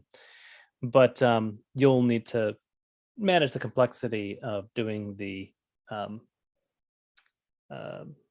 mix minus between the two, which you could use with Loopback, or I would use other products. But yeah, you could use Hijack Loopback to be able to make that connection and have them call into you. But you would have to take that. That sounds much more complex than just having than just sharing a phone call with someone. I mean, wouldn't need any equipment or anything. I just have two people on one phone call. As long as it works, yeah, that would be fine. Haven't tried it. Don't want to get her hopes up. Yeah. Hey, I have a quick question. So, because as the host of the meeting for live streaming this, whatever I'm looking at is what goes out into the live stream. So if I switch right now, I've been in speaker view the whole time. If I switch to gallery view now, the gallery view is what's going to go out to the stream. So in about 20 seconds, Mike will say, "Yep, I'm seeing the gallery view." Checking. Yeah, but my question is, and Josh beat you to it. But my question is, so I have by default, I don't view non-video participants, right? I have that turned off. If I don't have that turned off, would all the non-video participant windows go to Try it. the stream? Try it, David. Can I change that mid what's it? Yeah, you just go up to view and you choose show non-video participants. All right. Yeah, So it's- now I'm showing non-video participants. The reverse So in about- button. And we do a countdown. 5. Yeah. So Oh, in 20 seconds, I nice. just got an invitation to take. Oh, sorry. That's an old one. I didn't see that. This is why Zoom, I need you to decouple gallery view from the controls. I need those controls on a different window, please. David, did you know that you can enable and disable use dual monitors during a call now? You don't have to restart. Wait, who, what? Say that again. You can go into your settings, go into general, and you can check and uncheck the use dual monitors, and it will turn on and off the second screen in a meeting. Yeah, but is that on a Windows machine? Because it's been like that on Mac for some time. It's for Windows machine. You had to restart the app, but now really? it works live. Oh, brilliant. I never turn it off. Why would you turn off? By the way, did my video change in YouTube? Well, the Mac Mini Pro is no video, and it's still appearing on YouTube. But Yeah, but it is a video. It is video. It doesn't think have it's- just a person's name in it. It's a black screen. Yeah. yeah, because we have 15 participants and there's many more windows here than that. So I'm sorry, I'm not getting a clear answer. So are you seeing like the blank windows with just the names, Mac Mini Pro, Bobby Grando? No. You're not. Okay, so by default, Josh has the live screen behind him. yeah, I know. I just can't see him. So because it's too small. So changing hide non-view, non-video participants or show non-video does not. Oh wait, now it just changed. Oh no, it didn't. Someone came in and out. So it did doesn't change because I switched the camera off on the Mac Yeah, Mini you're Pro. messing me up over here. Okay, so what goes out to the stream is only in gallery view is only those people with their cameras on. Gotcha. Okay, thank you all. Now you can, I think, when you change your location of the squares, I think that is reflected in the stream. David, when you move Yeah. people around, that is reflected in the stream, isn't it? Well, I just moved Josh, and I'm going to move Hasmuk down here. It's kind of fun. You know, I never do this, but it's fun. Like, I mean, I have such control. I can put you right in your spot. It's that Pocket God app that you've got on your phone. Is that So what it is? Josh, can you show us what it looks like? Did it actually move? So Josh is in the top left, not yet. So Josh is in the top. I wonder if it actually would show the movement. I am thinking, No, if I recall, no, it didn't. it if I didn't. recall back to when Office Hours was using 1.0, I don't think that following the host order did anything. So I just changed it to follow host order. And it doesn't, it changed on my screen, but it didn't change on the stream. No, it's not changing in the stream at all. Right. Oh, give us our Wait. give us our- Wait. Why is Josh in the top left now? I think it did change. It is changing. Put It me absolutely back. is changing in the stream. It did. Put me It back. took a while. Put you back. Well, All right, I the, just the put him in stream's the- several seconds behind the Zoom. No, meeting. absolutely. Yeah. So Josh is now in the bottom right, and there he goes. Now, I wonder if that had to do with follow host order. I'm going to turn that off, and I'm putting Josh back in the top left. I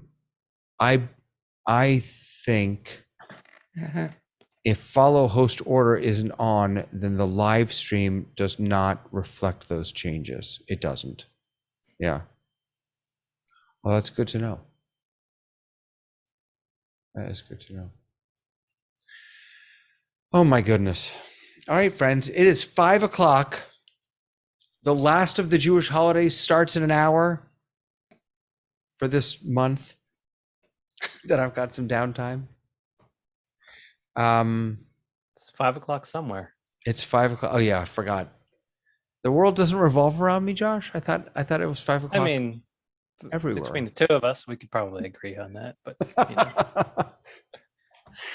But this is good stuff, everyone. Thank you. I really learning more every single week. I just hope you all have a fantastic weekend, and we'll see you next Friday. Thank you, guys. Thanks, David. Have Do a we great have day. any homework, David? Do we have Do any? we have any homework? I don't know. Well, The my last homework. time you said Zoomtopia was our homework. Yes. Well, my homework. I'll tell you that on Wednesday I'm going to go back to the Huddle's office hours, so that I can to see what they can announce now that Zoomtopia is over, and I will also try and get her to give us a firm date when she can come join us and talk about Huddles a little more. So that's my homework. Your homework is to have a lovely weekend. And today's my husband's birthday, so I'm going to have cake tonight. Wish him a happy birthday for us. 76. Can you believe that?